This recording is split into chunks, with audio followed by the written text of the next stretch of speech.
everyone out there in Facebook world. Welcome to Making Call of Duty. I am Allison Hayslip, and this is the first in a series of live stream shows we are going to be doing for you to give you an inside look at one of your favorite games. We are going to take you behind the scenes of Call of Duty World War II. We are going to answer your questions. We are going to let you meet the people responsible for creating it. It's going to be an awesome series. Right now, I am here at the Activision Performance Capture stage. This is a world-class facility that Activision has made specifically to make its games. This is where Call of Duty World War II was made. The entire game was shot in this room right behind us. As you can see, there's already some rigging left up from their last shoot. I'm not quite sure what it is. I'm going to guess it's like some sort of military convoy, but who knows? It could be a circus performance. I'm not sure. We might find that out later on the show. I'm sure a lot of you tuned in with us on April 26th for the live announcement in London where they released the trailer for Call of Duty World War II. There's been some awesome fan excitement since then. There have also been a lot of questions, a lot of comments, some of which we are going to answer today. So people, we are live, so we are taking your questions now. If you aren't already, you have to go to the Call of Duty, the official Call of Duty Facebook page and ask your questions in the comments there. We're going to answer a lot of them live on the show. I actually already have one. This is from Alan, and he asks, what's the intent behind the series? Behind this series? It's a great question. Look, guys, it's 2017. Social media is what it's all about. Companies listen to you now, and that's what this series is for. We want to hear all of your questions and all of your comments about the game, and we want to give you as much information as we possibly can until the release of the game. So please don't be afraid. Ask us your questions. We're going to get to them. But right now, we have an awesome interview with one of the stars of the game, Josh Duhamel. He plays Sergeant Pearson, and he's going to tell us about his experience making Call of Duty World War II. I play Sergeant William Pearson, who is a hard-edged, no-nonsense sergeant. He doesn't have time to screw around. It's literally life or death to him. He's seen a lot of people die, and what's beautiful about this character is that, you know, as hard as he is, and as much as he is about the mission, it really is about keeping his guys safe. The writing in this game rivals any movie script I've ever read. How in-depth the story is, how complex the characters are. And I think that, you know, for that reason, this game is more than just a video game in a lot of ways, because it's going to expose World War II and what these young men went through to a whole new generation. I've got personal connections to this. My grandfather, both my grandfathers, were World War II veterans. My dad's father was in the Army. My mother's father, who just passed away last year at 95, was a Marine in Guadalcanal. It was something they didn't like to talk about much. They just, you know, they're very quiet. I mean, the only person that was ever able to get anything out of them was my stepdad, who was a World War II junkie. He loved the history of World War II, and he could talk to him in depth about what it was like. And that was the only time that we ever heard him talk about it. So he saw some pretty gnarly stuff. And it's amazing to think that these guys who were 19, 20, 21 years old, you know, from a farm in the middle of nowhere in North Dakota, they were true heroes. Both my grandpas were amazing, you know, to be able to function after seeing some of the stuff they saw. I think that people are going to be moved by this game. They're going to be, you know, it's an assault to the senses in a lot of ways. You're going to feel what it was like to have been one of these guys and what they actually were going through. And that's you know, that's pretty cool. You know, video games have come a long way. Welcome back, everyone. Like I said, we are live, so please, please, please send us your questions right now. And with me right now is one of the other actors from the game, Jeffrey Pierce. Hi. Hi. Welcome. You guys, send us questions for Jeffrey about what it's like acting in a video game, which is incredible. Okay, Jeff, tell us about your character in this game. I play First Lieutenant Joseph Turner. He is in charge of the platoon in the 1st Infantry Division, the Big Red One, the Bloody First. Man. And I'm in charge of shepherding these young men through the war to try to get them home safely. Right. Now, this actually isn't your first rodeo with Call of Duty games, correct? That's right. How many others have you been in? Like at least 16 or 17? No, others. not that many. I did a lot of battle chatter for Modern Warfare. Battle chatter. Oh, yeah. What exactly is that? That's sitting I can guess what it is. You sit in a booth for about 4 hours and yell commands that is going to scream into the player's ear. Right. And then I played Merrick in Ghosts, and then I did a lot of bits and pieces for Infinite Warfare. Nice. So what stood out about this Call of Duty game in particular for you? I think that what we're trying to do here is a step above what has been done in the past. The technology has reached a point where you can really achieve cinematic scope, and you can get the detail of performance in ways that you never could in the past. I think this is one of the first games that will be solely released for the new platform of games and really use those engines at a level that they haven't been used on yet. And when you can do that, you can tell story in a much more effective way. You can get emotion, you can get connection between the player and the characters in ways that haven't been possible in the past. It's really exciting to do that. Nice. Yeah, so we have a couple questions from people who are watching live right Oh, now. Michael would like to know, what's it been like acting in a video game? Is it much different from acting in regular media? It's different from acting in TV and film. Yeah. In that you're in a situation where you're not shooting close-ups, you're not shooting coverage, you're not spending 4 hours on a scene. Right. You come into a scene with 6 guys in it, everyone has to be on their game because this entire arena is surrounded by cameras. So your performance is being captured the entire time. It's almost like performing in the round. Yeah, and performing in theater in general. Yeah. You have to be there and be present and be there for the other actors on the stage every time out. Right. Which makes it shorter days and very satisfying work. Nice. Okay, we have another question from Matthew Gomez, who asks, how much fun have you had with researching the history behind World War II for the role? I mentioned earlier that I've spent from the time I was 5 years old, I wanted to do a World War II Really? movie or TV show or something. Yeah, it's kind of like every little boy's dream, isn't it? Oh, To do absolutely. some sort of reenactment. Well, you get the sort of the weight of that story, and you see how powerful it is, and you want to be a part of something Right. that epic. And so I've always paid as much attention as possible to history, and in particular surrounding that war. To sort of have the chance to embody it has been really, really special. Nice. All right, we have another one from Alex, who asks, what's it like working with Sledgehammer Games? Sledgehammer. The studio that worked with Activision Oh, yeah. to create this game, yeah. These guys are amazing. On a steady basis, we work with. I think you're going to meet Brett and Chris Stone shortly, and they are the guys who are shepherding us, directing us through the process here. And they are detail oriented. They want to get it right, and they want it to be excellent. And that sort of bar is extraordinary. And they're, it's committed to the degree that we'll go back a month later and get it right if we didn't get it right the first time. Oh, really? Oh, yeah. You guys get reshoots. Yeah, when we need them, which is rare. That's like, can you actually talk a little bit about, because I know that this game's all about brotherhood and the camaraderie between the guys in the units, but I feel like a lot of the actors on set actually had that in real life. We got really lucky. We walked Yeah. in the first day, and it felt like we'd known each other for 10 years. We've been working for a year and a half together, and the sort of bond that you get there is nothing like combat. Yeah. There are no parallels. But in terms of being able to come together as a group of actors and commit to doing this at as high a level as we possibly could, we bonded over that and really leaned on each other to make sure we were getting it right. And I found every single one of them inspiring to work with in different ways. It's really been special.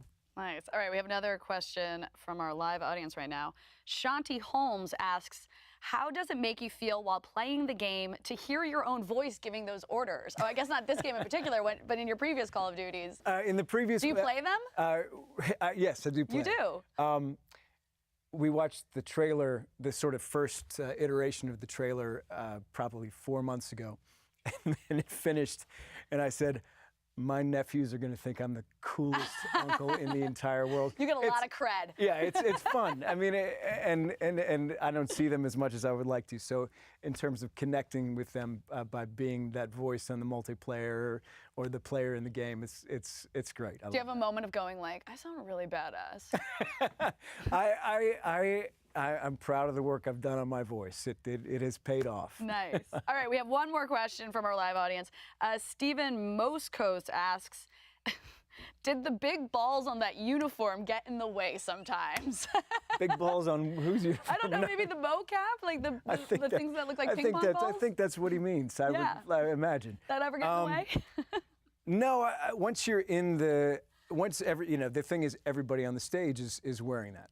Yeah. So it's difficult to feel ridiculous. So you either all feel ridiculous or no one feels ridiculous. And then the bar is set and you don't feel self-conscious about Is there ever a moment where you're shooting like a really intense emotional scene and you just have to like kind of look at the person and be like, why are you dressed like this though? There have been moments of that, but you really, the thing is we work with minimal props. We have weighted ABS resin firearms, but everything else, for the most part, you're using your imagination for. So when you're forced to use your imagination that way, you're able to look past the sort of bulky nature of the costumes, the cameras on the helmets, and all that good stuff. Awesome. Well, thank you, Jeff. We are now going to hear from another one of your castmates, Brett Zimmerman. He plays PFC Red Daniels of the Fighting First Infantry. Thank you. My pleasure. I play Daniels, and he is a charismatic kind of guy. He has a lot of family value, wants to make them proud, but he also carries that sense of fear stepping into the war.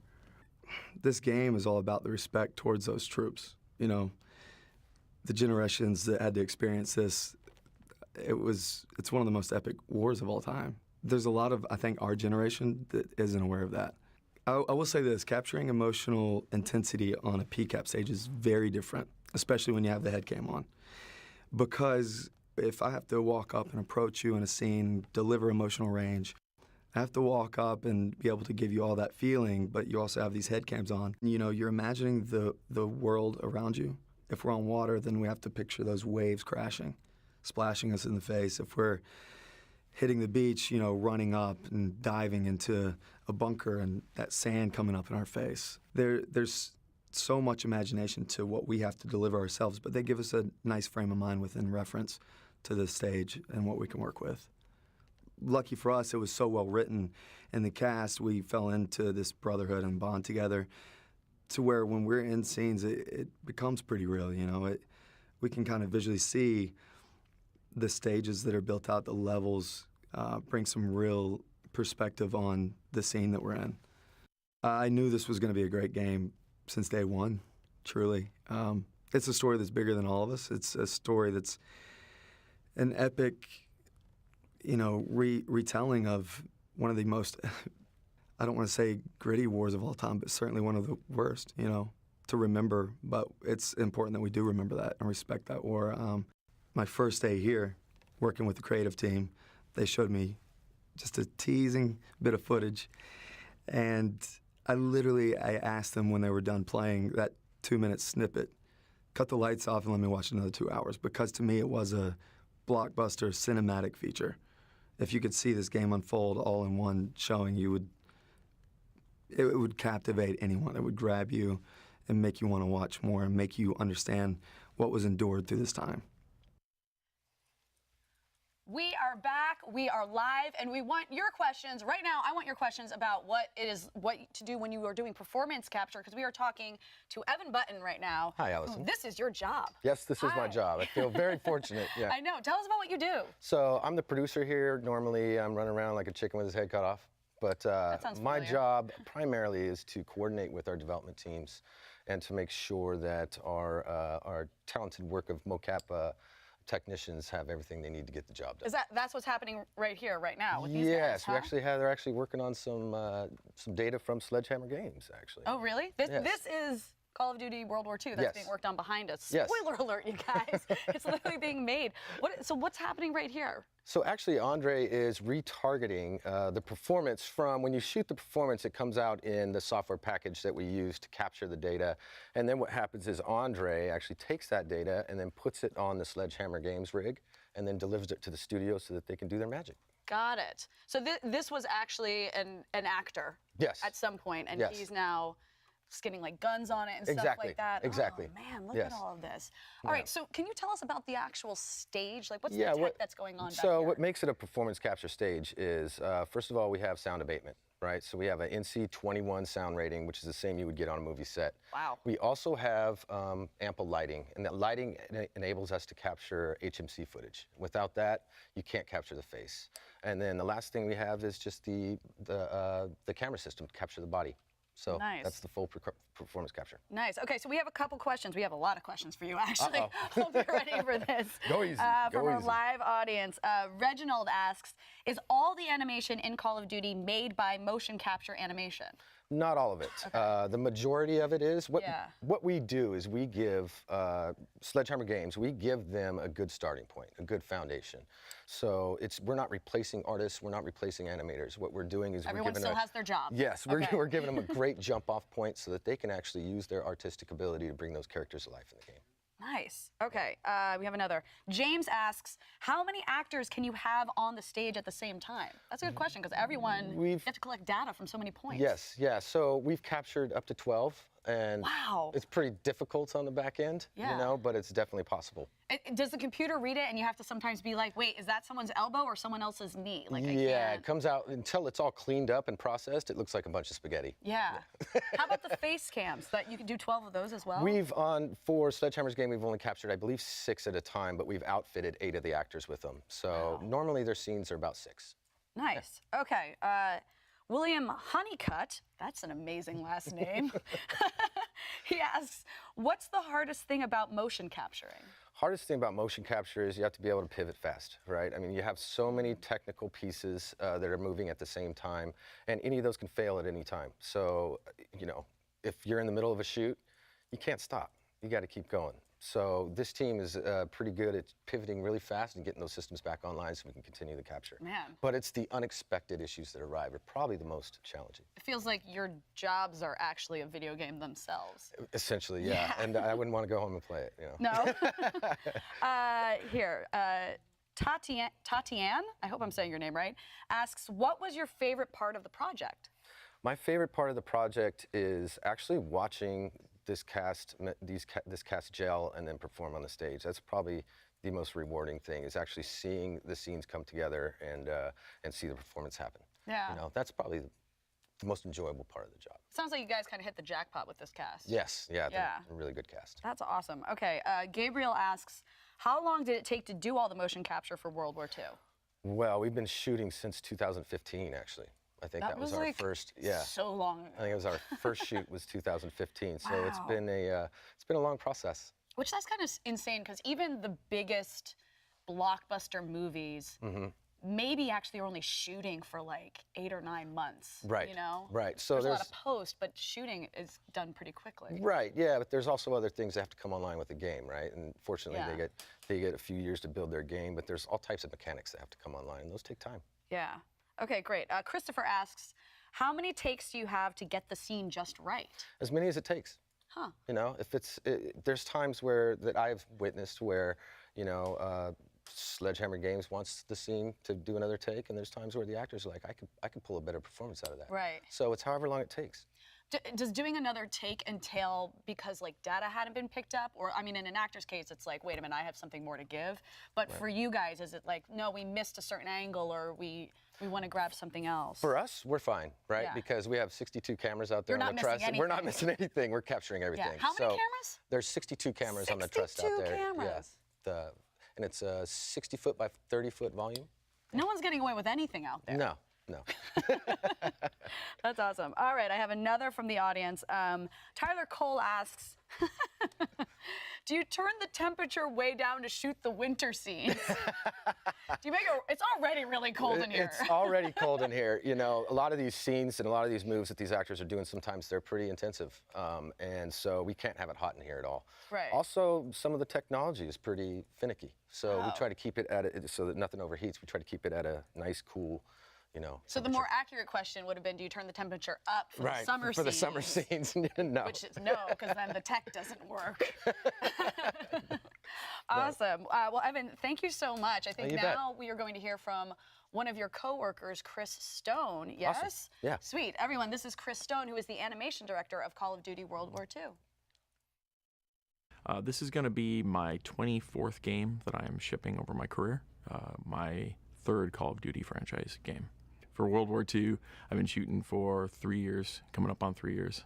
So this game is different in a variety of ways.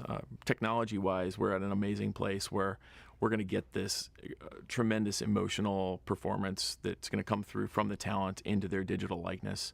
You know, on top of that, we're using a lot of really great digital technology now where we can load in the game world and have them actually perform on stage within this digital world. They can see where they're moving in the scene. They can see if they're climbing into a Jeep or they're climbing up onto a tank, and what they're doing, you know, they're actually seeing that performance on the monitors there while we're shooting it. So believe it or not, this is the back of a big military truck where they're going to get loaded in, and we'd be able to see on that monitor exactly what that would look like in the game. We're kind of doing our cinematography right here live on the stage while we're shooting, which is amazing as a director to be able to just move your talent around and move your camera around and be able to see virtually what that's going to look like in the game exactly. So in performance capture here on this stage, we're shooting 3 very specific types of data at once, and all 3 of these pieces of data are perfectly in sync. So we have the audio capture, which is going to be all the line delivery. We have the facial capture, which is going to be everything that happens on the character's face during the course of that shot. And then on top of that, we're getting the actual physical body performance, right? So it's them moving around in the volume, or them climbing up into a truck, or getting out of a tank, or whatever that is. It's going to be getting that body performance as well. And so when I leave the stage, I leave with those 3 pieces of data for every single shot, for every single character. And all 3 of those pieces get assembled into one beautiful scene. On Call of Duty World War II, we're doing a few things differently than we've done before. For one, we have more cameras than we've shot with before, so we're getting a much higher resolution of data and all the capture that we're getting with all the characters, which means that it's going to be even more true to life. On top of that, the facial capture that we're getting for all of our talent is now using a stereoscopic camera system. So now we've adjusted our camera and we've added a secondary camera. So now on top of seeing all this expression from the front, I'm also getting depth information. A good example is if I furrow my brow or I grimace like that, my cheeks swell, right? You're getting a depth change in my face. And so now with the secondary stereoscopic camera, I'm able to see that sort of information, and that's able to really get the emotion out of these characters that, in the past that we just couldn't have done. In part, the camera technology has just gotten a lot better. They've gotten smaller. And so we've been able to adjust those positions and add that additional information to really get great performances out of the talent here in Call of Duty World War II. Hey gang, we're back, we are live, and we are nearing the end of our show, so if you haven't already, please get us your questions, because we want to answer as many as we can in the time we have left. And this is really exciting. Get us your questions about the actual story of the game, because right now we are talking to Brett Robbins at Sledgehammer Games, who's so busy he couldn't even join us in studio. We have him Skyping in from Foster City. How's it going out there, Brett? Hey, it's going good. How you doing? Good. I'm good. This has been exciting so far. So what can you tell us about Sledgehammer Games? Well, we're working hard. All of us are working around the clock to get this game done. Personally, I'm the creative director on the campaign, so I am directing the game design and a lot of the narrative and trying to tell a great story and make a really fun game. Nice. How's your experience been different in developing this game than in previous games Sledgehammer has done? I think the big difference is trying to be very authentic and do a ton of research. World War II was such a huge, amazing conflict that you don't want to get it wrong. You want to have all the little details right. So yeah, just working really hard with the research team and the designers and the story guys to do it justice. Nice. Okay, so last month at the Reveal live stream event, you actually mentioned that there would be women characters in this game. Now, lots of fans have been asking whether or not that is historically accurate. What do you think about that? It is historically accurate. We knew that we'd have a challenge a little bit with diversity coming into this, but after doing a lot of research on, like the French Resistance, they had a lot of female fighters. So we have a French Resistance character, Rousseau, who leads one of the Paris resistance groups, and you actually get to play as her a little bit as well. But we have female characters and soldiers and multiplayer and in zombies and throughout the game. Oh, that's awesome. As a member of the Lady Folk, I appreciate that. Thank you. So now we're gonna go to our live audience questions. Let's see. Ian Cooper Smith asks, oh, actually he just states, but maybe you can comment on this. I hope they go to the Battle of the Bulge. It's one of the most infamous battles the First Division fought. Are we going to see a bit of that? I'm not sure I'm supposed to say this, but I'm going to say it anyway. Yes, we go to the Battle of the Bulge. You guys, we got an exclusive here. Making Call of Duty is now a huge hit. Awesome. Thank you for that. That's exciting, too. Yeah, it was a huge conflict. It's a huge battle, and we had to include it. You must have felt a lot of responsibility, too, taking on one of the biggest battles in like modern human history. Absolutely. And again, that comes back to the research, trying to get it right. Our story interweaves between a lot of historical moments like that. We also have the battle, the invasion of Normandy is one of the huge moments in the game. And, you just have to make sure you get all those little details right to do it the right way. Nice. Okay, Brandon Harris has a question for you. He asks, did you ask previous veterans for advice to be sure that the experience was authentic?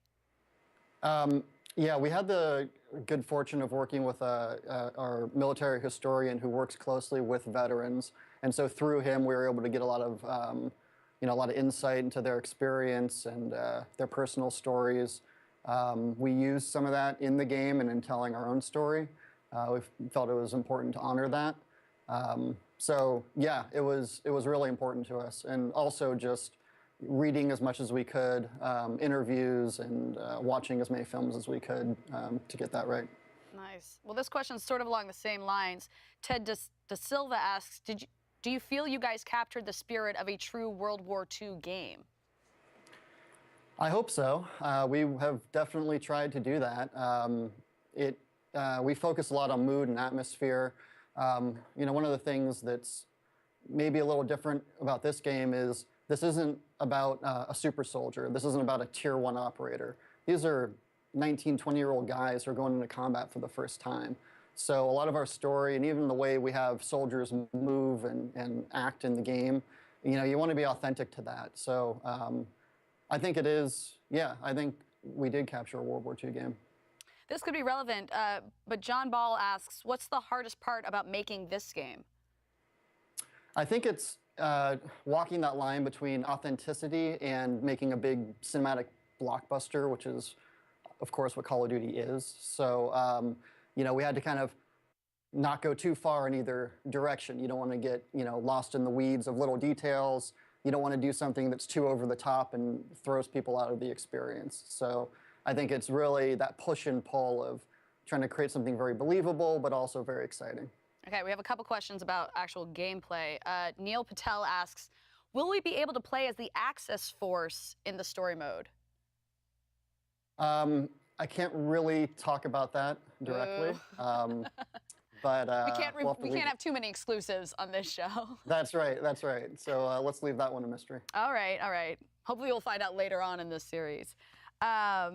Corey Cooper asks, will the campaign have gore? Yeah, we do have gore in it. It's a mature rated game. We try not to be gratuitous with it or anything, but it's important that you show what war was really like. Yeah, World War II was gory, so. Yes, absolutely. All right, Christian Colquitt asks, will there be health regeneration? No comment yet. Oh, because you can or you haven't decided yet. Yeah, we should save that one. Awesome. All right, I've got one more for you. Bruce Halbert asks, what are you and your team most proud of with this game?